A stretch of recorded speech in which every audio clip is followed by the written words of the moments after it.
Shalom, peuple de Dieu. Nous sommes dans la joie de vous retrouver encore dans ce nouveau numéro de votre programme que vous appréciez, que vous aimez beaucoup, qui est donc Ta Grandeur, où nous venons encore une fois de plus à parler de la grandeur de Dieu, où nous venons encore vous apporter la bonne nouvelle chez vous, dans vos maisons, dans vos bureaux, là où vous vous trouvez, car nous avons tous reçu cet ordre d'aller et de faire de toutes les nations les disciples de Jésus-Christ. C'est la raison pour laquelle aujourd'hui, nous nous permettons encore d'entrer chez vous et de vous apporter cette bonne nouvelle avec les serviteurs de Dieu. Nous serons avec le pasteur Ali qui est là. On va vous le présenter également. Mais il ne sera pas seul. Il est accompagné également avec l'homme de Dieu, les serviteurs de Dieu, le pasteur John qui nous vient fraîchement des États-Unis. Et comme thème, nous allons encore une fois parler de Jésus revient bientôt. À l'époque, il y a certains évangélistes qui utilisaient également ce passage pour gagner les âmes. Et de nos jours, il y a certaines personnes, lorsque tu lui dis « Jésus revient bientôt » ou tu lui promets quelque chose, il te dit « c'est le bientôt de Jésus ». Alors, on va aujourd'hui encore parler de ça. Est-ce vrai qu'un jour, Jésus-Christ reviendra? Et si c'est vrai, qu'est-ce qui se passera lorsqu'il reviendra? Question mark. Mais avant cela, on va d'abord vous permettre de suivre le témoignage de notre frère David. Ce témoignage, laissez-moi vous dire qu'il est tiré donc du programme Club 700, ce programme qui est présenté par Massi Domingo et les pasteurs Kofi. Alors David a fait 11 ans. 11 ans de stérilité, 11 ans dans son mariage. Il n'avait pas eu d'enfant, mais c'est après 11 ans que Dieu s'est souvenu de ce couple et il y a eu un miracle. Suivez ce témoignage.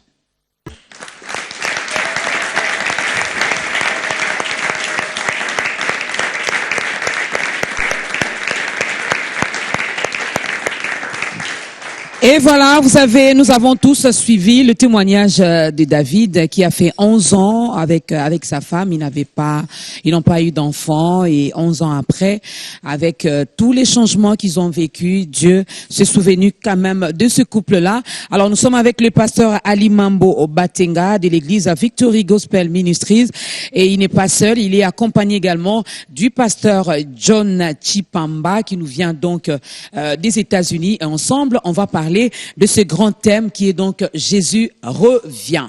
Jésus revient, c'est le thème d'aujourd'hui. Mais avant cela, pasteur Ali, un petit commentaire par rapport à ces témoignages?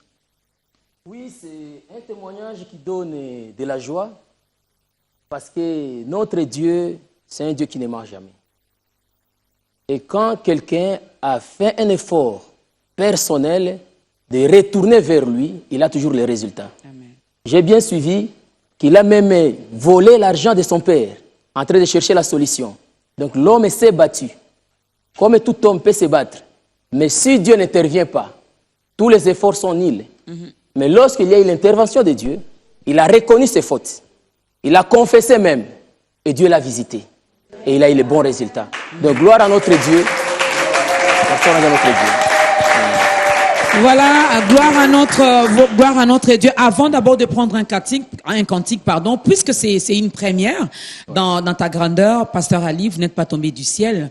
Peut-on également connaître votre petite histoire d'amour avec Jésus-Christ? Évidemment, c'est une question surprise. Mais parce que c'est moi, il s'agit de moi, je vais parler de moi. Il n'y a pas à réfléchir là-dessus. Moi, je suis né musulman. C'est comme ça que beaucoup de gens, même ceux qui me suivent à la télé, ils vont s'étonner de voir un pasteur, mais le nom de Ali, ça peut tiquer. Évidemment, je suis né musulman, dans une famille plutôt, où le père nous obligeait à aller aux mosquées. On devrait prier. Moi, j'étais dans la liste de ceux-là qui devraient aller même à Médine, à Mecque, pour être cher. Je connais le Coran, et les Juzwama, les Moussaf, les Maoulides. Pour ceux qui me suivent à la télé, ils savent, ceux qui sont musulmans, ils connaissent ce que je suis en train de parler. Et d'un coup, j'ai vu qu'on était en train de faire le contraire de ce que tout le monde fait. Par exemple, quand on prie, je vois que c'est la tête qui est en bas, je ne sais pas, on est en train d'adorer un Dieu qui est dans la terre ou comment. Et quand on lit... C'est pas une façon de se prosterner devant ces dieux? Devant quel Dieu? Quel Dieu? C'est ça le problème. Parce qu'il y a plusieurs dieux. Quel Dieu? Il y a plusieurs dieux. Lorsque moi je suis revenu à moi-même, j'ai commencé à chercher quel est le bon Dieu, le véritable Dieu qui peut sauver. Et quand j'ai rencontré ce véritable qui peut sauver, je ne m'attaque pas à une religion, sauf que moi, je n'avais jamais connu du Saint-Esprit. Parce que ça n'existait pas là où j'étais. Il n'y a pas le Saint-Esprit. Il n'y avait pas le baptême. La naissance nouvelle, il n'existait pas. Alors j'étais où? Et quand j'ai commencé à réaliser toutes ces choses-là, j'ai dit à mon père, quand je suis venu ici en Kinshasa, au niveau des téléphones, qu'en tout cas, avec votre religion, je prends congé. Ça n'a pas été facile. Ça n'a pas vraiment été facile. Et Dieu, au lieu de me laisser mes frères, allez, ça a commencé maintenant des histoires avec lui. Il m'a dit, j'étais élevé parce qu'il y a un message particulier que toi tu dois avoir et que tu dois donner à la nation. Ce n'était pas facile. Personne ne m'a cru. Ce n'était pas facile. Et voilà, j'ai dit à Dieu, je vais quand même essayer de te servir en donnant des dons dans les églises. Mais Dieu m'a dit, ce n'est pas ça. C'est toi-même qui dois être aux commandes. Et là, j'ai demandé à Dieu, ça c'est une punition ou comment? Je n'ai jamais lu la Bible depuis ma naissance. Et comment je vais commencer à prêcher? Et Dieu m'a parlé en me disant que moi-même, je vais te donner des révélations. Moi-même, je vais t'enseigner la Bible. Et l'Église est témoin et connaît ces témoignages. Parce que si je me penche à ces témoignages, je vais prendre tout le temps ici. Ceux qui veulent suivre les témoignages, ils ont l'adresse de l'Église, peuvent venir continuer le témoignage là-bas. Sauf que je continue à parler, que Dieu m'a donné un message qui est un message nouveau, et commencer à parler des choses qui est sorti de l'ordinaire. Et les gens m'ont conseillé que non, tu ne peux pas évoluer dans une vision de quelqu'un, tu dois faire ta propre vision. Et c'est là où nous sommes aujourd'hui. Et j'ai béni Dieu parce que lorsque le message commence à passer à l'Internet, c'est comme ça que j'ai vu même les pasteurs qui avaient réagi directement des États-Unis. On a commencé à échanger, il y a plus d'une année que je l'ai connu. Il a dit, pasteur, à cause de toi, je vais venir au Congo. Amen. C'est hier soir à 21h qu'il est venu. Parce que lui aussi, il a crié à ce message. Ça, c'est bien. Mais vous êtes passé quand même, vous avez quand même respecté également toutes les étapes, c'est-à-dire vous êtes né de nouveau, vous êtes passé par les eaux des baptêmes, bien sûr. Vous êtes passé par les affermissements et vous avez évolué également au sein d'une église locale. Tout à fait. J'étais fidèle dans l'église Péniel, qui est toujours à Lemba, et que j'ai salué le pasteur en passant. Et là, j'ai modéré, j'étais même président de la jeunesse dans cette église-là. Jusqu'à ce que maintenant mes visions ont commencé à perturber le monde. Personne ne m'a cru et j'étais obligé de faire une nouvelle route. On peut acclamer Dieu pour ce témoignage.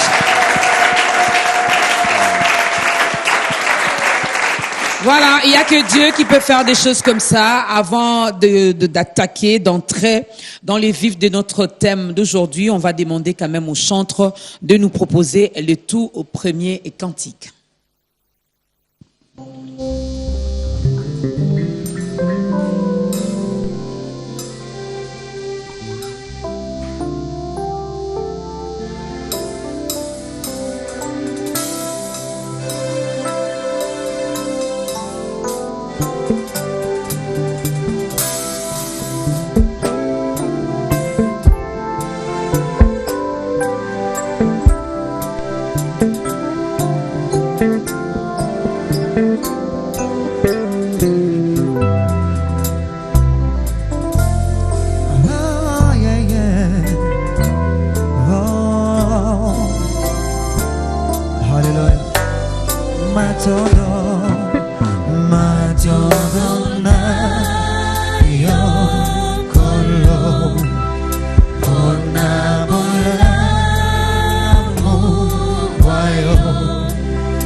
Merci Jésus.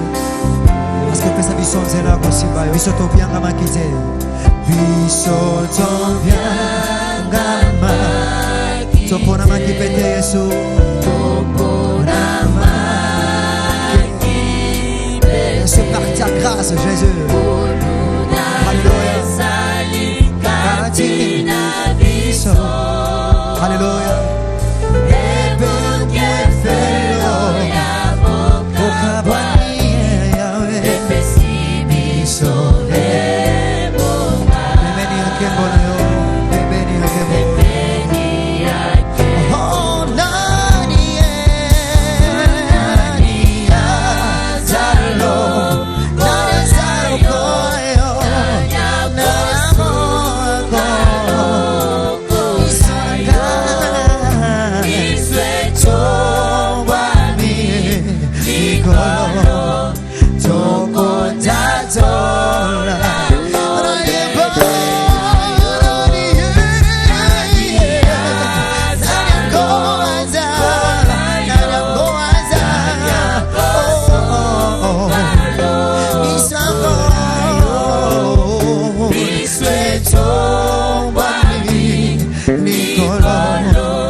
Tu mérites l'adoration, Jésus, tu mérites l'adoration.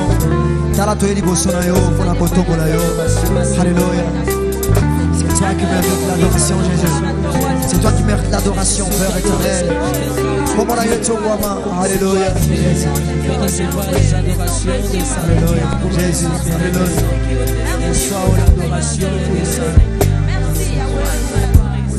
Alléluia. Jésus, Jésus, Jésus.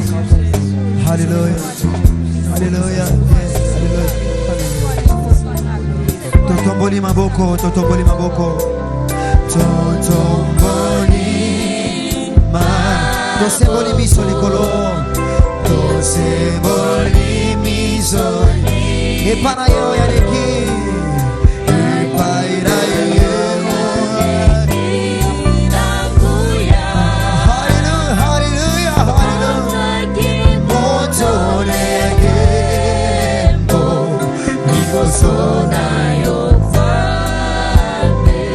Seko na seko, seko na seko. Oh, nani yaza, nani yakoza,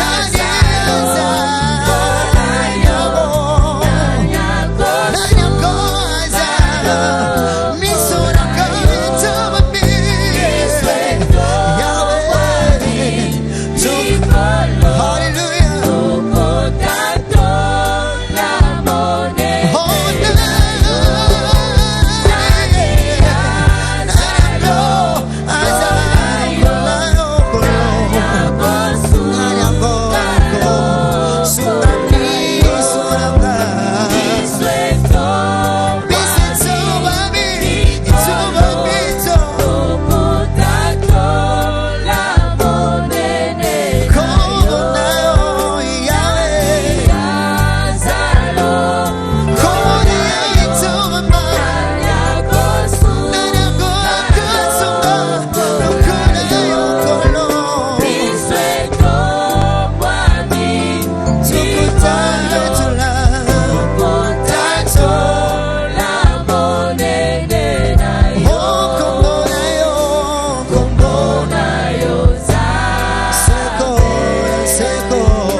Et voilà, on l'a toujours dit, lorsque ce programme passe, il ne faut pas regarder avec vos yeux physiques, il faut regarder avec un œil spirituel et bénéficier également de toutes les bonnes choses que le Seigneur déverse en ces lieux. Parce que c'est peut-être votre jour aujourd'hui, c'est le canal par lequel Dieu a choisi pour vous parler, pour entrer dans vos maisons, pour toucher directement votre cœur, pour transformer directement vos vies. Alors, ne soyez pas distraits, ne soyez pas distraites. Écoutez avec beaucoup d'attention l'exhortation de ce jour. Pasteur Ali Mambo Batenga Luc, Jésus revient. Je m'en vais directement vous poser cette question. Jésus va-t-il vraiment, réellement revenir sur cette terre? Amado Orcas, merci pour la question. Et pour prouver que Jésus va réellement revenir, parce que d'abord nous sommes sur cette émission aujourd'hui. Comment ce jour est arrivé? C'est la réponse que Jésus viendra. J'ai suivi cette mission il y a longtemps à la télé. J'ai programmé des passés. J'ai annoncé à l'église il y a des mois et des mois avant que même je vous contacte. Mais ce jour est arrivé. Donc Jésus aussi reviendra bientôt. Et quand Jésus reviendra, il y a deux grandes missions. D'abord, Jésus revient, c'est pour juger le monde ou les infidèles. Ça, c'est la première des missions de Jésus. Et deuxième mission de Jésus, il vient, c'est pour nous récupérer, nous récompenser nous autres. C'est là qui ont été fidèles à lui. Donc, ceux qui me suivent à la télé, ceux qui me suivent sur la voie de l'Internet et de partout au monde, qu'ils sachent que réellement Jésus revient. Qu'ils se préparent déjà, Jésus revient. Il y avait, quand je lisais la Bible, j'ai vu il y a quelqu'un qui a préparé le chemin de Jésus. On l'appelait Jean-Baptiste. Préparer le chemin de Jésus. Et les gens ne croyaient pas. Ils ont vu Jésus revient. Il était venu. Il était né. Et moi, je peux m'appeler que je suis Jean-Baptiste d'état de la fin. Donc je suis en train d'annoncer maintenant son retour. Comme il était né, il va encore revenir parce qu'il avait promis, tel qu'il est monté, il y reviendra. Et nous sommes les témoins, les disciples de Jésus. Les fanatiques même de Jésus.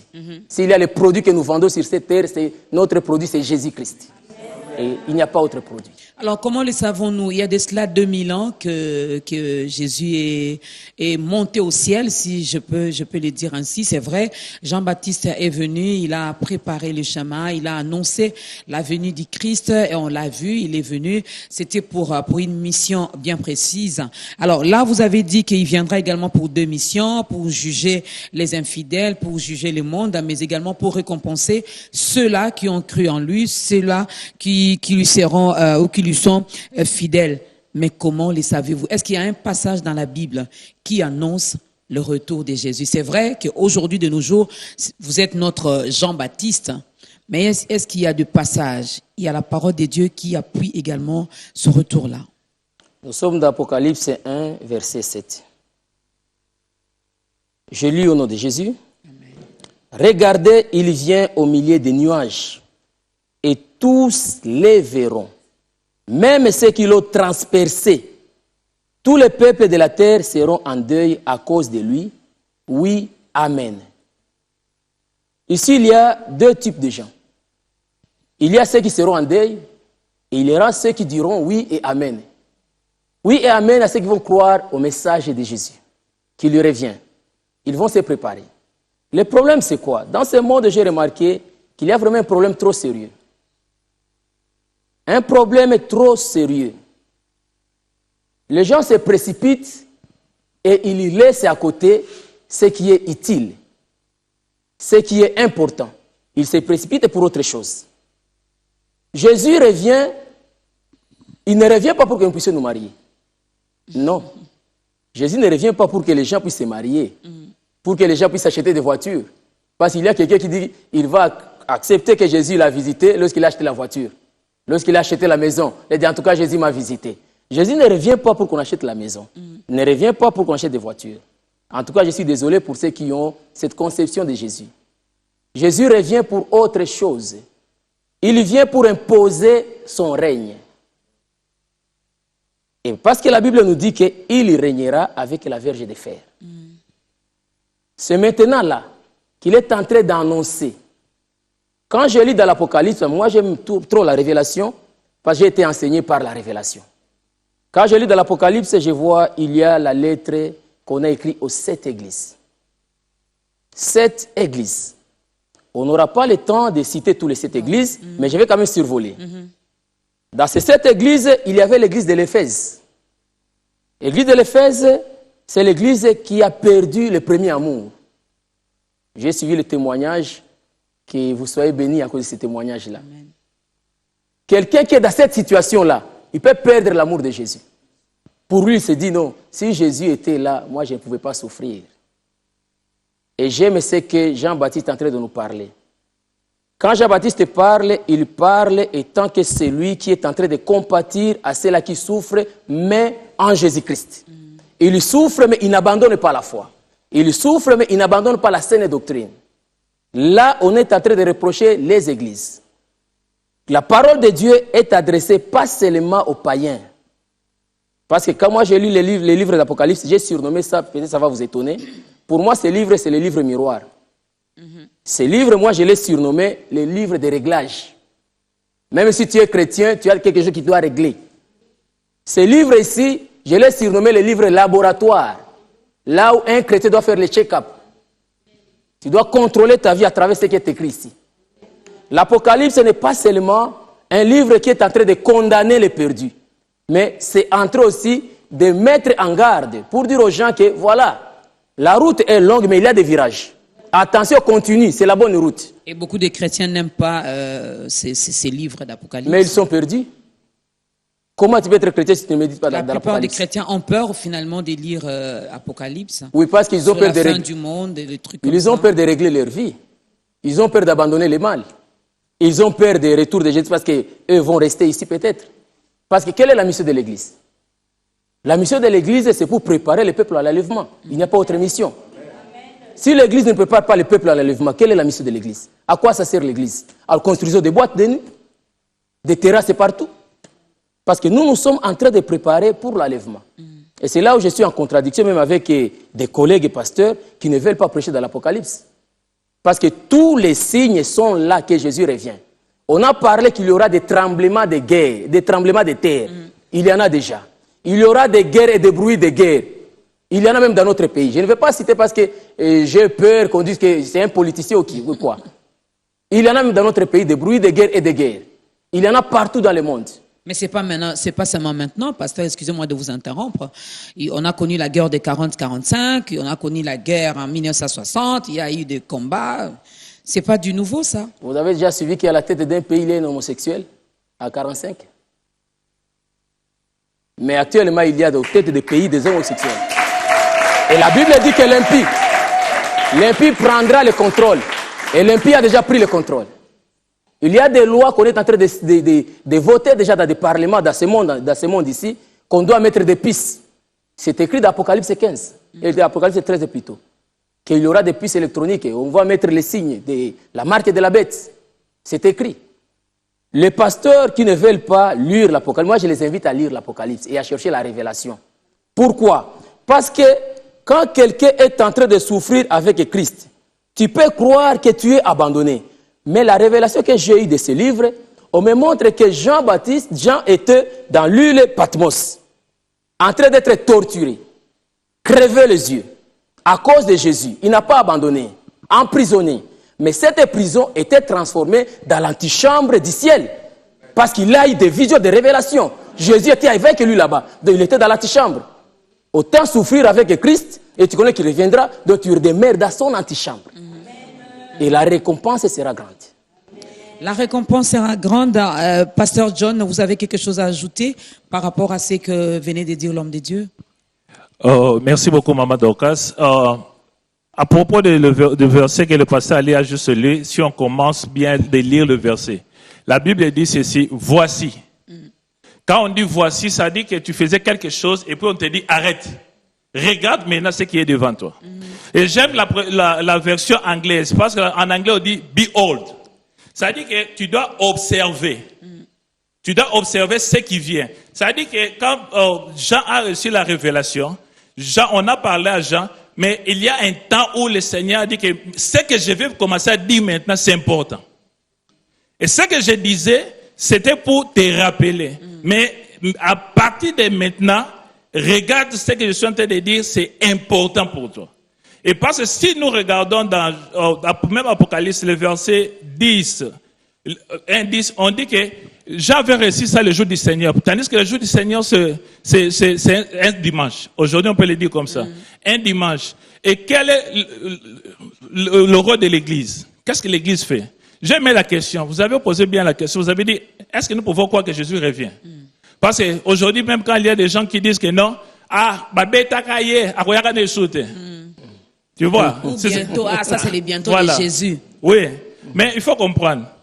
Si nous respirons, ça dit qu'il y a quelqu'un qui nous a donné cette souffle. Et si nous avons la force aujourd'hui, il y a quelqu'un qui nous a donné ça.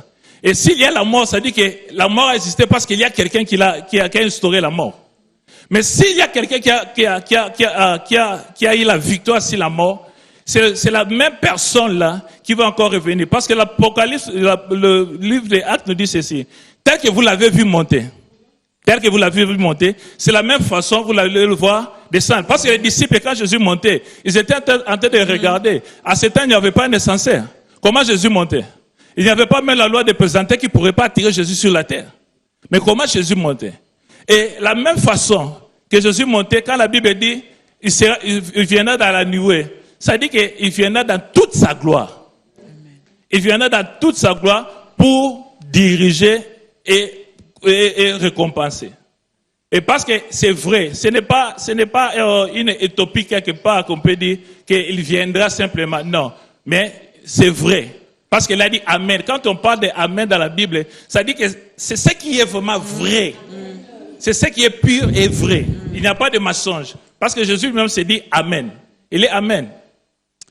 Voilà, il est Amen.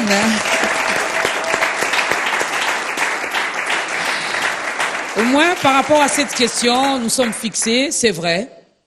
Ce ne sont pas des histoires à dormir debout. Jésus revient. C'est sûr et certain, et c'est pour bientôt. Alors, puisque vous avez déjà commencé à nous parler des signes révélateurs, des signes qui indiquent déjà le retour de Jésus-Christ, on peut continuer avec ça? Oui, nous pouvons continuer avec ça parce que la lettre était grande et la lettre est adressée à cette église. D'abord, Maman Dorcas, laisse-moi révéler aux gens qui ont peur de l'Apocalypse que ce livre, moi, ça m'a beaucoup inspiré. Je peux prêcher dans l'Apocalypse du 1er au 30. Ça m'a beaucoup inspiré. Les 7 églises ici, ça représente déjà la multitude. Parce que ça commence par 2. Plusieurs commencent par 2. 7 églises ici, je peux les citer comme les personnes. Parce qu'on a dit que l'église est corps du Christ, c'est le temple du Christ, et c'est la personne qui a le Christ à l'intérieur de lui. Ici, Jésus pour les églises, il a encore compassion. Parce qu'il est en train de voir, il a compassion. Et nous sommes en train de traverser le temps de la grâce. Il ne condamne pas les églises, mais il est en train de reprocher les églises. Parce que pour lui, l'église doit être purifiée pour être enlevée. Amen. Amen. L'église doit être purifiée pour être enlevée. Quand il est en train de voir ce qui se passe dans l'église, prenons l'exemple de l'église de Chimre. Il dit pour cette église, vous êtes en train de craindre la turbulation, la souffrance. C'est ce qu'il est reproché à cette église-là. Une église persécutée, il veut abandonner la foi à cause de la persécution. Pendant que la Bible dit que vous serez persécutés. Et quand la Bible dit que vous serez persécutés, vous serez persécutés. La persécution, c'est dans beaucoup de choses. Ça peut être au niveau du travail, ça peut être au niveau de la famille, ça peut être au niveau des ménages, ça peut être au niveau même de l'église. Tu es persécuté dans l'église. Ça existe, Maman Dorcas. Beaucoup de gens ont abandonné la foi à cause de cela. Il y a un frère qui n'aime pas l'autre frère. Il est persécuté dans l'église. Il veut jouer aux guitares, on ne veut pas de lui. Il est persécuté dans l'église. Il va quitter maintenant l'église pour aller où? Et Jésus est en train de régler aux églises pour dire, écoutez, s'il y a ça dans cette église, arrêtez parce que vous risquez de rester ces jours-là. Il y a les églises qui sortent dans la sainte doctrine. Actuellement, il y a beaucoup de pratiques dans les églises que Jésus reproche. Parce que nous ne sommes pas là pour des formules. Je ne sais pas moi comment je peux appeler ces formules, mais nous sommes là pour annoncer le nom de Jésus et le retour de Jésus. Dans les églises, il y a des pratiques que moi, je ne peux pas parler ici. Si je parle ici demain, il y a la convocation qui va me suivre. Et vous et moi, vous connaissez qu'il y a ça dans les églises. Ce sont des signes. Parce que c'était tout, on avait dit que l'impie va prendre la place dans l'église. Il va s'installer dans l'église. Et il va faire passer le faux comme vrai. Mais c'est faux. Quand je lis dans l'Apocalypse, la Bible me dit que celui qui a donné la vision à Jean, celui qui a donné la révélation à Jean, ses yeux étaient comme des flammes de feu. Ça signifie quoi? Les yeux comme des flammes de feu. Cela veut dire qu'il a une connaissance parfaite des choses. On peut tout tromper. On peut tromper tout le monde, je dirais. Mais on ne peut pas tromper Dieu. Il a la connaissance parfaite des choses. Un regard incontournable qui voit partout, même en dessous de la mer. Nous qui nous disons que nous sommes des pasteurs, nous sommes des évangélistes, nous sommes des chrétiens. nous devons savoir, même ce que nous faisons mais en secret, il y a un regard qui nous regarde, un regard qu'on ne peut pas fuir. Et vous serez jugé sévèrement par rapport aux autres. C'est clairement la Bible le déclare. Parce que autant que tu as reçu beaucoup, tu seras beaucoup demandé. Et nous, jusque-là, on continue encore à nous apprendre, à faire des données. Mais si nous, les premiers bénéficiaires, nous ne mettons pas ça en pratique, nous serons punis sévèrement. Dans ces églises ici, il y a les églises maintenant qui manquent de puissance. Là, c'est presque la moitié des églises de Kinshasa. Que les pasteurs m'excusent, mais je dois le dire. Il y a les églises qui manquent de puissance. Et c'est comme ça qu'on avait dit à l'église de la Odyssée. Une église qui manque la puissance. Une église complaisante. Qui a beaucoup de choses que vous prenez à la légère. Mais Dieu n'était plus dedans. Il n'est plus dedans. Mais attention, ces églises, ils sont pleins. Hein? Ils sont pleins, ces églises-là. Ils débordent même. Ces églises-là. Complaisants. Dieu n'est plus dedans. Pourquoi? Parce qu'ils sont impuissants. Impuissants de montrer aux gens le mal qu'ils sont en train de faire parce que ces gens-là soutiennent ces églises-là. Comment tu vas reprocher quelqu'un qui te donne un cadeau Jeep? Maman Dorcas, vous m'amenez des Jeeps. Oui, vous prenez, mais quand je me comporte mal, redressez-moi. Mais je vais manquer la troisième Jeep. Bon, mais au moins, vous avez bénéficié des 2 Jeeps déjà. Mais ce qui m'intéresse, c'est l'argent, c'est cette foule-là. Pas ce qui me rend public, ce qui fait de moi un grand pasteur. C'est ça les églises de Kinshasa. Ils veulent apparaître grands par la grandeur de l'église, par le nombre de gens et par les véhicules qui se suivent. Il paraît grand. Or, la grandeur, selon Dieu, c'est ce qu'il est en train de reprocher aux églises, ce n'est pas ça. Ce n'est pas ça. Et grand, selon Dieu, c'est celui qui a une grande foi. Et grand, selon Dieu, c'est celui qui marche dans la crainte de Dieu. Un grand, selon Dieu, c'est celui qui croit à cette parole qui est écrite. Tout ce que nous sommes en train de voir, ça, c'est du n'importe quoi. C'est du n'importe quoi. Comme Dieu ne se répand pas de sa grâce, de ses dons, il continue quand même à opérer des miracles, il continue quand même à faire de grandes choses. Et vous nous avez également, quand j'ai dit vous, donc vous, serviteurs de Dieu, vous, nos bergers, vous, nos pasteurs, prophètes et j'en passe, vous avez fait de nous vos fans. Donc même si nous remarquons que là vraiment, les pasteurs, c'est comme s'il a mélangé Dieu avec d'autres dieux, mais on reste quand même parce qu'on aime tellement notre pasteur. Et comme la Bible ne nous permet pas non plus de vous juger, on fait quoi? Bon, on reste dedans.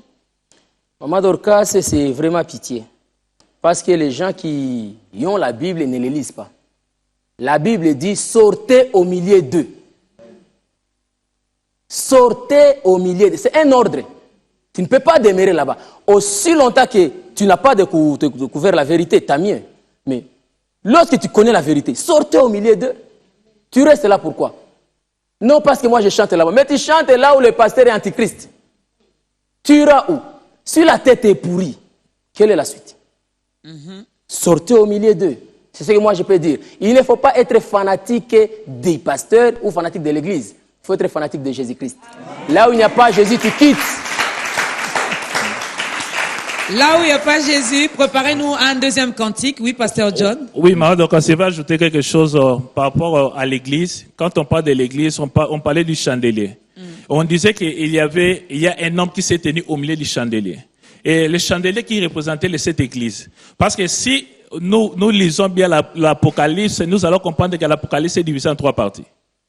Et l'Apocalypse, le premier partie de l'Apocalypse, c'est le premier verset, et le premier chapitre jusqu'au verset 20. Et le deuxième chapitre, deuxième partie de l'Apocalypse commence dans le deuxième chapitre. Et le troisième chapitre, ça c'est la deuxième partie. La troisième partie de l'Apocalypse commence dans le chapitre 4. Et si vous lisez bien ça, vous allez comprendre que la personne qui s'était née sur le chandelier, ça dit qu'il connaissait bien l'église. Le message que Jean envoyé, on parlait toujours à l'église à l'ange de l'église Quand on parlait à l'ange de l'église ça dit que c'était Dieu lui-même qui connaissait l'église, qui connaissait la faiblesse et la force de cette église-là. Et quand on regarde bien l'histoire, on va comprendre que chaque message que l'Éternel envoyait, c'était par rapport à l'histoire de cette ville-là. Aujourd'hui, les gens parlent de l'Asie mineure. C'est la Turquie aujourd'hui. C'est la Turquie. Les gens qui voyagent en Turquie aujourd'hui, ils peuvent nous donner des informations à propos de cette ville-là, toutes ces églises, parce qu'il y a certaines n'églises plus. Bon, là, c'est pas mon point. Et ce que je voulais dire, c'est les seigneurs qui connaissaient ces églises, ils connaissaient la force et la faiblesse de ces églises-là. C'est pour cela qu'ils envoyaient ces messages. Et aujourd'hui, si nous regardons l'église, on parle de Nicolaïtes.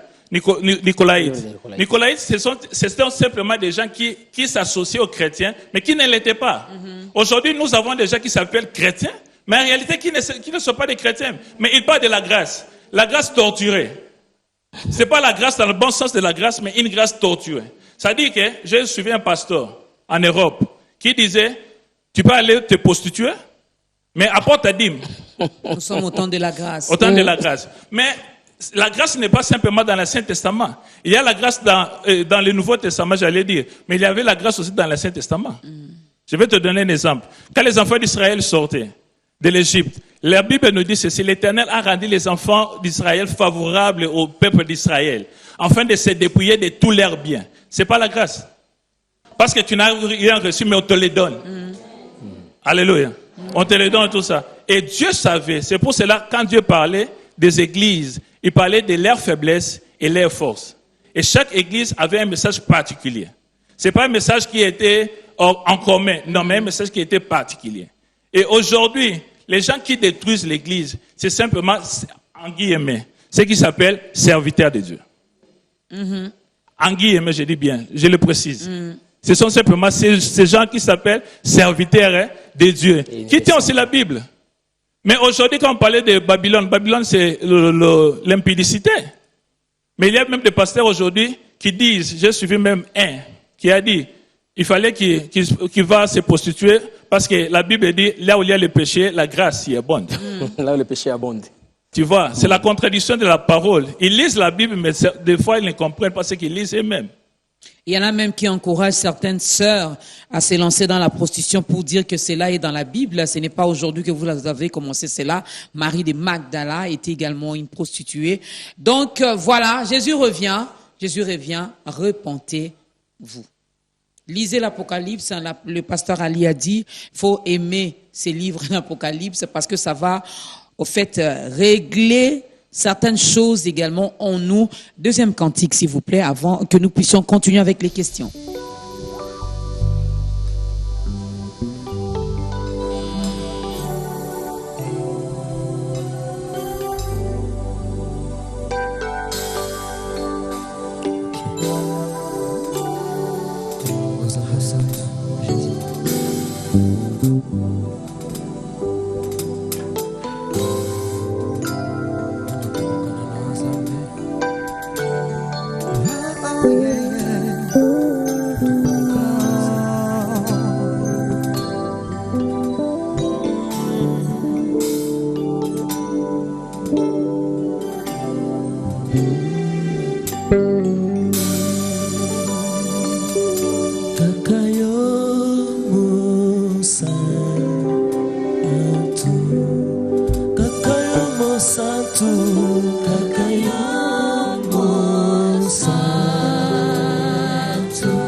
Soltato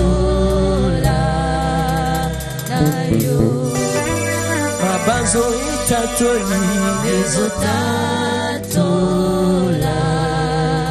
na yo Ngungu na biso etatoli mosantu ezotatola na yo Victory gospel toyembi tokotatola ezotatola na yo Kakayo, kakayo, kakayo Osantu na weleki likolo Yesu kakayo mosantu Yonde ozabule zambe na bilembo kakayo zabule Yonde ozabule mokozi kakayo zabule Oza monene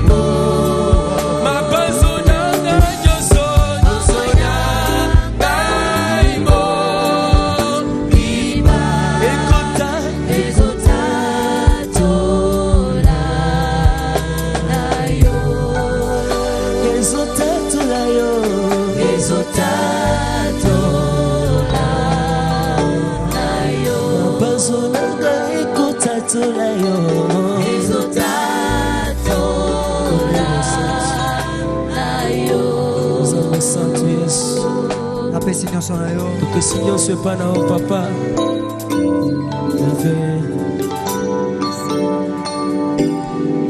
Na pesi nyonso na yo. Nyonso ya gai na yo. Na bombe lokote. La bombe l'autre côté,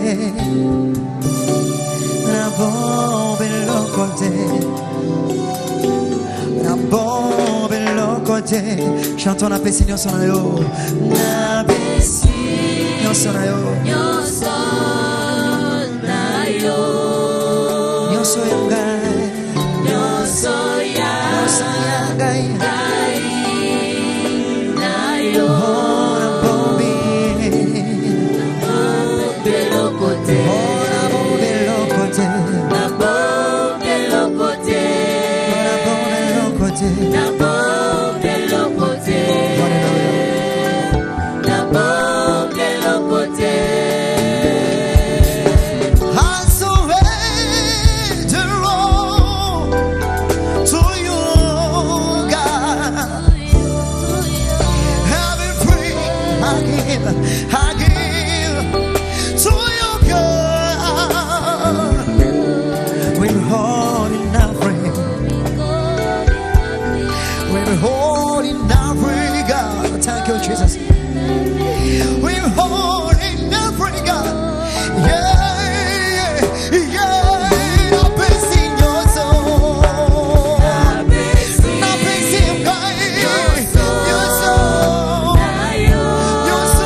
très fort pour Jésus.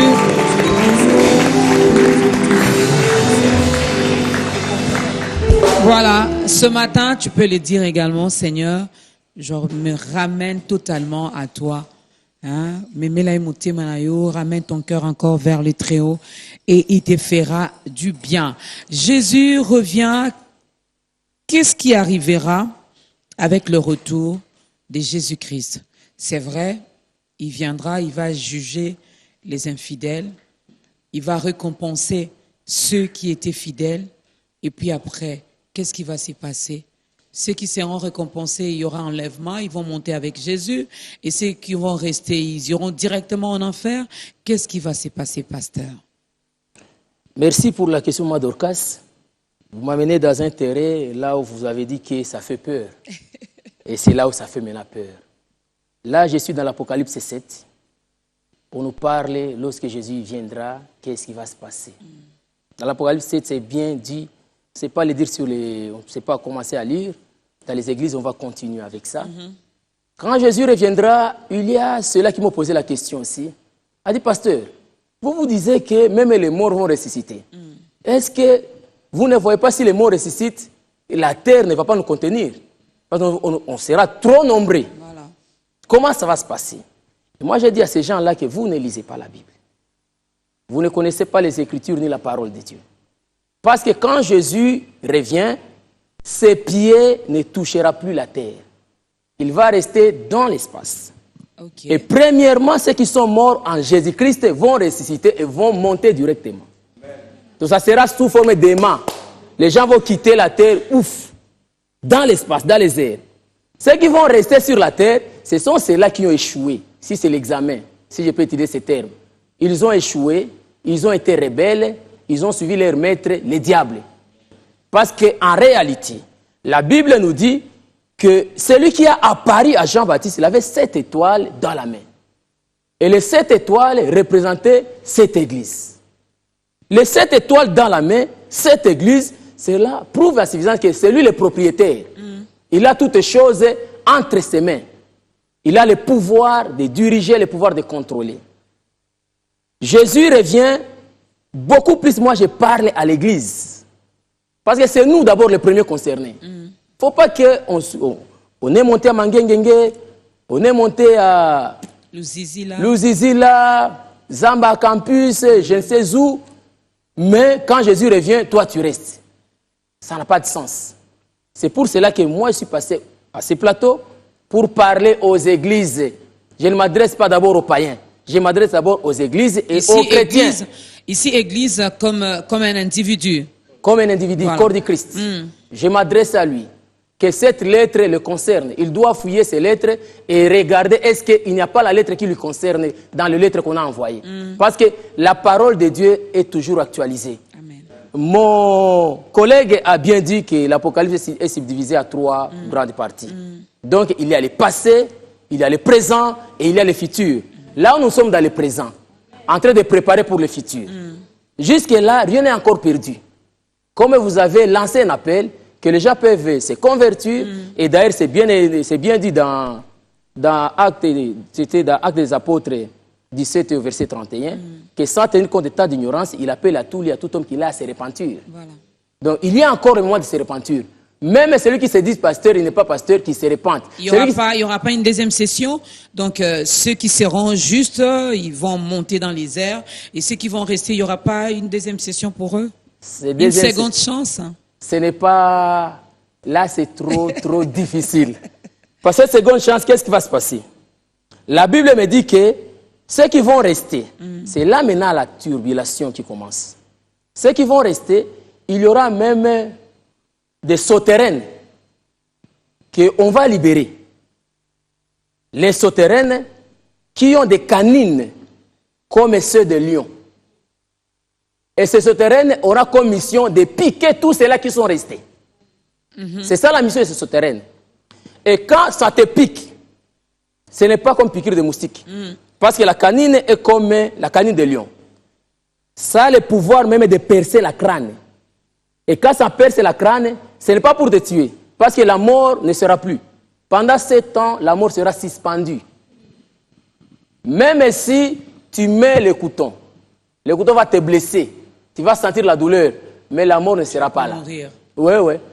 La mort ne sera pas là. Imaginez-vous, maman Dorcas, la maladie, on fait seulement 1 mois malade. Comment la santé est? Comment on se sent? Maintenant, pendant 7 ans. Comment seront les gens dans ce monde? Et en plus de cela, à ce niveau-là, pour être sauvé, c'est vraiment difficile. Ce sont peu peut-être qui seront sauvés. Et là, je m'adresse à ceux qui vont rester parce que moi, je ne serai pas là. Je m'adresse à eux. Même moi, je ne serai pas là. Même moi, je vais monter. Il faut refuser de rester. Ouais. Je m'adresse à ceux qui vont rester, qu'ils tiennent bon pendant 7 ans, parce qu'il n'y aura pas moyen d'acheter ni de vendre sans la marque de la bête. Imaginez-vous, tu as mis au monde un bébé qui n'a pas de l'eau à boire. Tu cherches l'eau pour le bébé, on te dit la marque d'abord. La marque de la bête. Donc tu signes que toi, avec le ciel, le contrat est rompu, c'est fini. Tu ne vas pas entrer. Tu es là malade. Tu es là affamé. Tu manques un peu de tout. Tes enfants sont chassés de l'école parce que tu as refusé la marque de la bête. Les enfants des autres étudient. Les enfants des autres sont des ministres de PDG. Parce que ce sera le gouvernement de ceux-là qui ont la marque de la bête. Ceux-là qui ont alliance maintenant avec le diable. Et là, je vous révèle une chose, maman Dorcas. Il y a 5 châtiments pour le diable et jusque-là, on est encore à 3e. Il reste encore 2. Oui. Le premier châtiment pour le diable, il était chassé du ciel. Ça, c'était 1. 2e, il était vaincu à Golgotha. Ça, c'était 2. Et 3e, ce que j'ai fait, je suis en train de les chasser dans les maisons des gens. Et je les chasse dans la vie des gens. Ça, c'est 3. Il reste encore 2. Les derniers, il sera ligoté. Ah, voilà. Vous continuez ensuite. Il sera ligoté, lui, avec tous ces gens. Enchaîné vraiment avec tous ces anges-là. Et le 5e est jeté maintenant au feu. Il y a encore les étapes. Donc, ceux qui suivent le diable, je les encourage à les suivre, mais qu'ils connaissent ce qui les attend. Ah, c'est pas bon, hein, ce qui vous attend. Mais qu'est-ce que je vais faire? Je dois les encourager parce qu'ils aiment le monde. Non, refusez le monde maintenant, aujourd'hui. S'ils refusent le monde, tant mieux. Nous sommes sauvés. Mais il y a encore des châtiments. Donc, Dieu n'a pas encore fini avec le diable. C'est comme ça que moi, je n'ai pas peur de lui. Même s'il fait quoi, Dieu n'a pas encore fini avec lui. Dans ma vie, Dieu n'a pas encore fini avec lui. Dans la vie de l'Église, il n'a pas fini. Il sera toujours chassé. Tout pouvoir a été donné à Jésus. Et il a dit que l'amour, le pouvoir que vous m'avez donné, je l'ai aussi donné. Nous avons le même pouvoir. Donc le diable, il n'a même pas 1 centimètre dans notre vie. On va toujours les chasser. Mais là, c'est pour ceux-là qui ont compris finalement qu'ils ont Christ en eux, ils ont un pouvoir, ils ont de l'autorité, ils ont la puissance. Mais qu'est-ce qui arrive dans nos familles aujourd'hui? Jésus revient, on a ce Jésus-là qui vit en nous parce que nous sommes son temple, mais on a peur des petits sorciers. On a peur des Nganga, on a peur de ceux-là qui se disent les dieux de Noirs, les dieux des Chinois, les dieux de je ne sais qui. On a peur de toutes ces personnes. Pourquoi? Si vraiment nous avons Jésus en nous. Là, vous nous ramenez dans les enseignements que je suis en train de faire à l'église, la puissance de la prière. Mes fidèles sont témoins avec ces enseignements-là. La puissance de la prière. Ce n'est pas pour rien qu'avant de prier, on commence à dire que ton règne vienne. Yes. Parce que lorsque le règne de Dieu descend, c'est pour écraser tout autre règne. Si le règne de Dieu est là, le règne des sorciers est où? Ça ne sera pas là. Donc, toi qui as peur des sorciers, donc le règne de Jésus n'est pas dans ta vie. Si le règne de Jésus est dans ta vie, les sorciers ne peuvent rien devant toi. Parce qu'avant qu'il y règne, la Bible dit que ses ennemis seront dispersés. À sa présence, c'est la gloire, c'est la puissance, c'est le feu, c'est son trône. En fait, c'est lui qui domine. Il a tout pouvoir et toute autorité. Si les sorciers sont puissants, qu'ils entrent au ciel, qu'ils partent le déranger là où il est, qu'ils lui délogent à ce trône-là. Si les églises sont forts, que Dieu cesse d'être Dieu, qu'eux soient Dieu, ils ne sont pas forts. Ils sont là en train de déranger, ils sont là en train de tromper ceux-là qui les écoutent, qui croient qu'ils ont quelque chose. Et moi, je dis là, et je souligne, je persiste, et je signe qu'en dehors des règnes de Jésus, il n'y a aucun autre règne qui perdurera sur cette terre. Sur cette terre.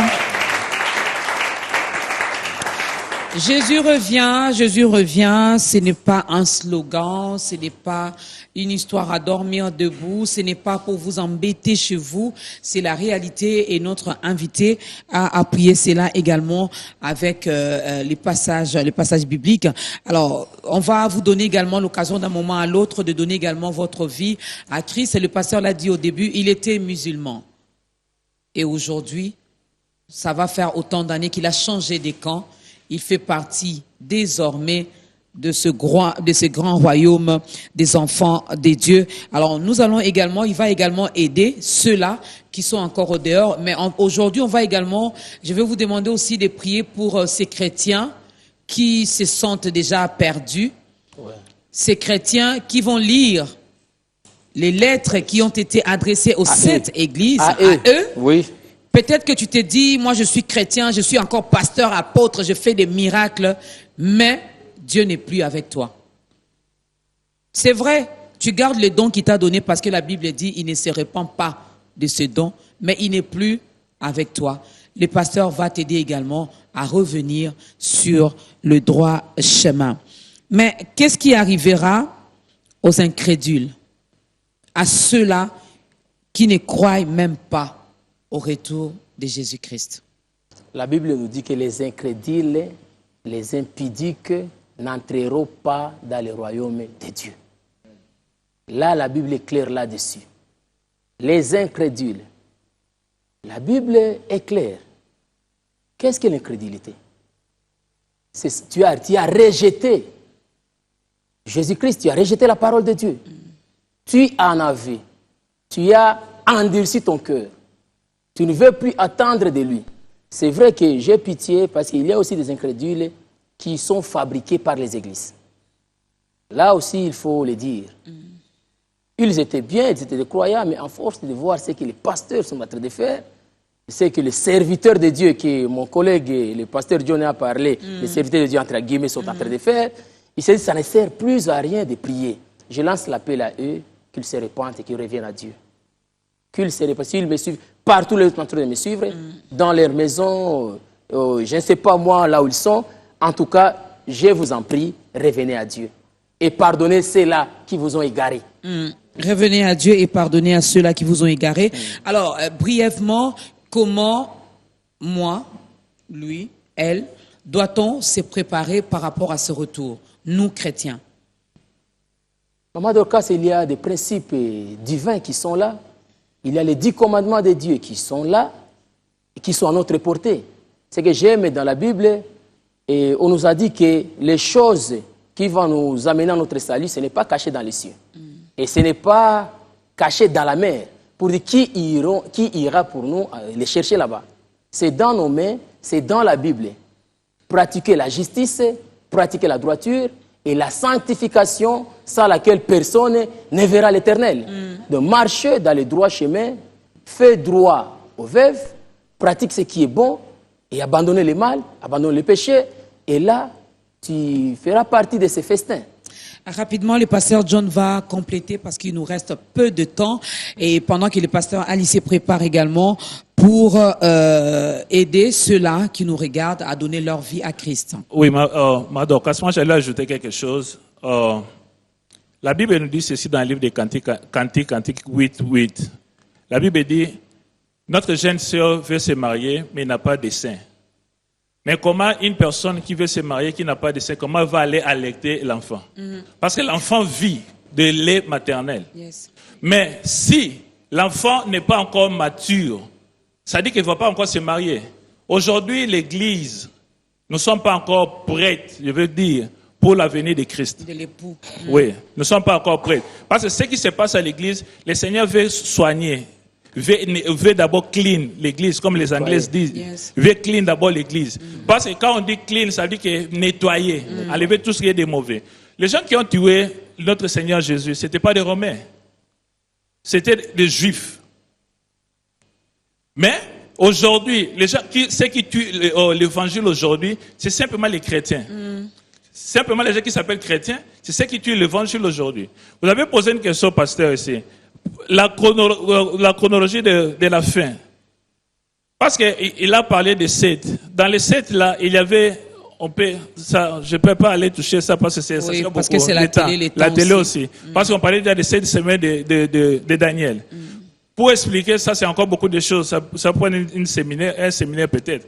Mais ce que je voulais dire, c'est quoi ici?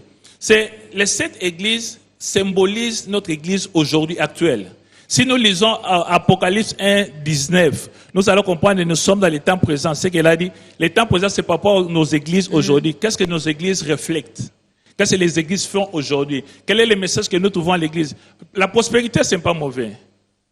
La grâce, c'est pas mauvais. Mais par rapport au temps, donnons la nourriture au temps convenable. Yeah. Ce que l'église veut avoir, c'est Christ qui vient. Mais Christ, quand il vient, tu as dit pour la préparation. Comment nous devons nous préparer? Quand on va chez un magicien, le magicien vous donne des cris, il vous dit, il ne faut pas vous mouiller à la pluie. Qui te dit que tu ne vas pas être mouillé à la pluie? Les gens Dès que perdent vous ça. sortez chez les féticheurs, Il pleut déjà. Mais la Bible est simple. Moi, j'ai toujours dit la Bible est comme de l'eau à boire. C'est comme si tu dis à une personne bonjour. Ça m'a demandé de faire autre chose. La Bible dit simplement, mets-moi en pratique. C'est simple. Lis la parole de Dieu, mets ça en pratique, respecte ça, tu verras le Christ lui-même. Parce que Christ lui-même est la parole. Quand tu le respectes, tu as Christ en toi et tu verras la gloire de Dieu. Tu seras là. Moi, j'ai toujours dit ceci à l'église. Un jour que j'ai dit ça à l'église, les gens riaient. J'ai dit, si il y avait le même enlèvement aujourd'hui, que les gens montaient à 1000 hauteurs, que moi j'étais resté sur la terre, ils devaient stopper pour rentrer me chercher. Il ne peut pas aller sans moi, parce que je ne peux pas vivre les repêchages. Parce que le temps de repêchage, c'est le temps difficile encore. Qui te dit que tu vas dépasser le temps de repêchage? Ça sera difficile. C'est simplement, nous devons, parce que le message clé, c'est que nous voulons amener aux gens, nous voulons encourager les gens, et nous voulons l'exhorter à observer la venue de Christ, parce que c'est certain et c'est vrai. Je m'approche de vous, partout là où vous êtes, dans vos maisons, dans la forêt, dans des bateaux, là où vous passez vos vacances, pour vous dire encore, Jésus revient. Présentement, parce que vous êtes encore vivant, ce n'est pas encore tard. Il y a moyen de se repentir. Pour ceux-là qui ont abandonné, pour ceux-là qui ne connaissent pas Jésus, pour ceux-là qui veulent donner leur vie à Jésus, c'est simple de le dire. Là où vous êtes, disez seulement, Seigneur Jésus, je viens de comprendre que j'étais loin de vous. Je viens de comprendre que vous ne gardez pas éternellement rancune contre moi. Et je viens de comprendre que vous avez encore envoyé un messager qui s'est nommé Jean, qui prépare le retour. Alors, je vous donne ma vie parce que vous frappez à la porte. Prends ma vie, prends le contrôle de tout ce qui m'entoure, prends le contrôle de mes enfants, brise-moi complètement parce que je veux vivre aussi comme un citoyen sauvé, comme un racheté. Autant que tu me dis que le sang, il n'y avait pas encore pour moi. Mais s'il y a aussi possibilité que je sois purifié, Seigneur, purifie-moi. Seigneur, sanctifie-moi. Seigneur, aligne-moi. Afin que je fais partie aussi de ceux-là qui vont voir ton retour, qui seront avec toi dans les airs et pour l'éternité à ta droite. Que Dieu vous bénisse là où vous êtes.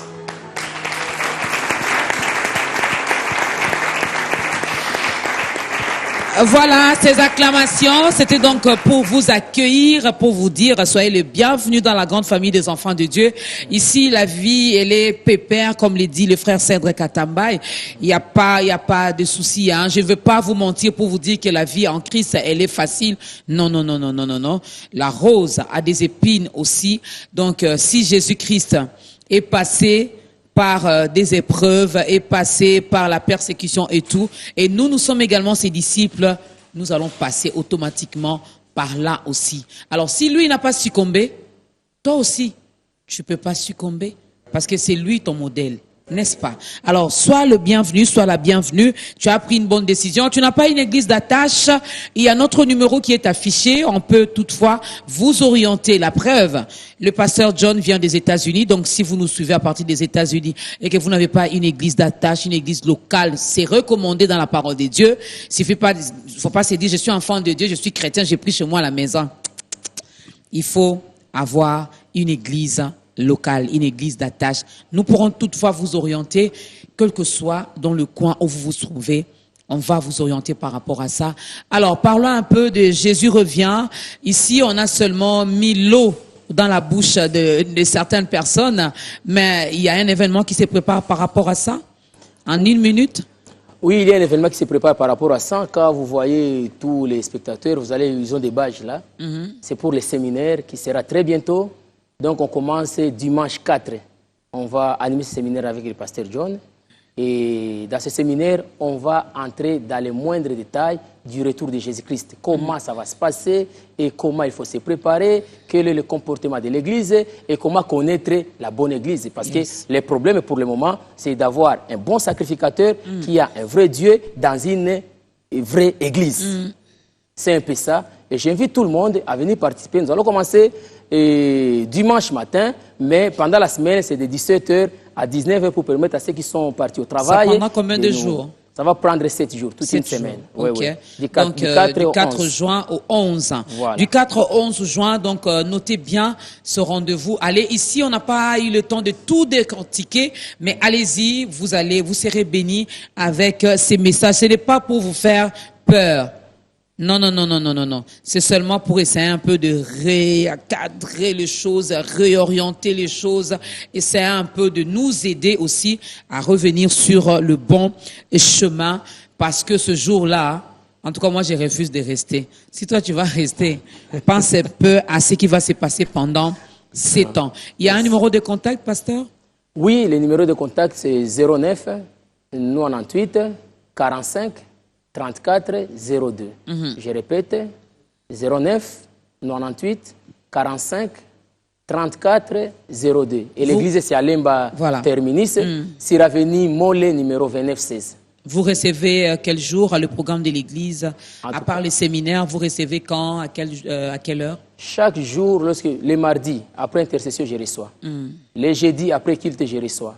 Le dimanche, après culte, je reçois. On n'achète pas des fiches, il ne faut pas avoir des petits jetons. Puis... Et je déconseille à ceux qui les font. Bon, c'est juste une question de soigner un peu, non? Parce que ça se passe ailleurs. Je déconseille ceux qui les font. On a reçu gratuitement, donné aussi gratuitement. Ok, c'est clair. Pas de jetons, fiche 500 francs. Venez seulement, le protocole va vous aider à entrer dans le bureau du pasteur. Alors, ça n'est fini pour aujourd'hui. On va tous s'élever. Moi, j'ai dit merci. Merci à vous, pasteur Ali. Merci, pasteur John, et bon séjour à Kinshasa. Merci également aux chantres qui ont accompagné les serviteurs de Dieu. Merci à la grande équipe qui a travaillé aujourd'hui pour que cette émission se déroule dans de très bonnes conditions. Nous disons merci à Dieu qui a voulu que les choses se déroulent ainsi. Il est le maître des temps et des circonstances. Ça n'est fini pour aujourd'hui. Nous vous fixons rendez-vous la semaine prochaine dans un autre numéro avec un autre invité. On va tous s'élever. Préparez-nous un cantique pour nous faire danser pour la gloire de Dieu. Pasteur, vous allez nous aider à clôturer avec une courte prière. Portez-vous bien et à la prochaine. Je donne cet honneur-là au pasteur John. Voilà. Lorsque nous allons prier, Tendre Père, nous te disons merci pour ces assises, que ta gloire se manifeste au milieu de nous. Père éternel Jésus, nous voulons encore avoir la foi parce que tu reviendras et tu reviendras bientôt. Que nous puissions être au milieu de ces gens qui seront enlevés au Père éternel, afin que nous ne puissions pas perdre la récompense qui nous attend, plus grande au Père céleste. Merci pour toutes ces personnes qui nous ont suivis. Merci pour toutes ces équipes au Père éternel, que tu les bénisses encore davantage. Dans le nom de Jésus, nous t'avons ainsi prié. Amen. Amen.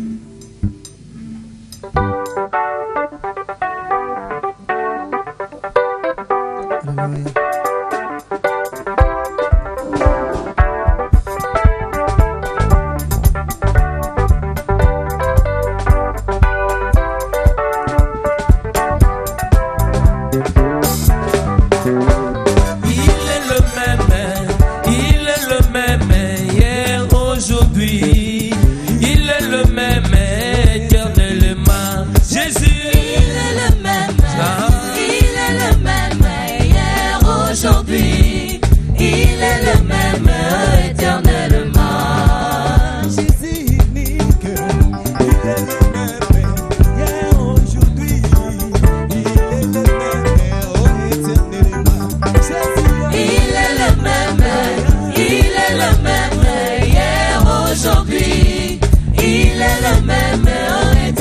eternellement.